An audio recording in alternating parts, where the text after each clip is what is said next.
গুৰুত্বপূৰ্ণ খবৰ আপোনাৰ হাতত বাৰ্থ সাৰ্টিফিকেট আছে নে আপোনাৰ যদি হে বাৰ্থ সাৰ্টিফিকেট নাই তেতিয়া হলে আপুনি পৰিব বিপদত জন্মৰ প্ৰমাণপত্ৰ যদি হে নাই তেতিয়া হলে আপোনাৰ বাবে এই গুৰুত্বপূৰ্ণ খবৰটো যদি হে আপোনাৰ সন্তানৰ এতিয়াও জন্মৰ সাৰ্টিফিকেট বনোৱা হোৱা নাই তেতিয়া হলে আপুনি কেনেদৰে জন্মৰ প্ৰমাণপত্ৰ বনাব লাগিব জন্মৰ প্ৰমাণপত্ৰ বা মৃত্যুৰ প্ৰমাণপত্ৰ লৈ নতুন নিয়ম আহি আছে এই নতুন নিয়মৰ অনুসৰি যদি হে আপুনি 2 বছৰৰ ভিতৰত জন্মৰ প্ৰমাণপত্ৰ নবনাই বা মৃত্যুৰ 2 বছৰৰ পিছত যদি হে মৃত্যুৰ প্ৰমাণপত্ৰ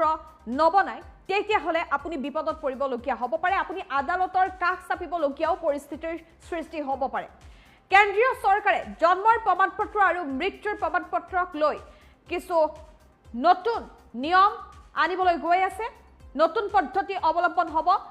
জন্মৰ প্ৰমাণপত্ৰ আৰু মৃত্যুৰ প্ৰমাণপত্ৰৰ পঞ্জীকৰণক লৈ ডাঙৰ খবৰ এই মুহূৰ্তত সবিস্তাৰে লৈ আহিছো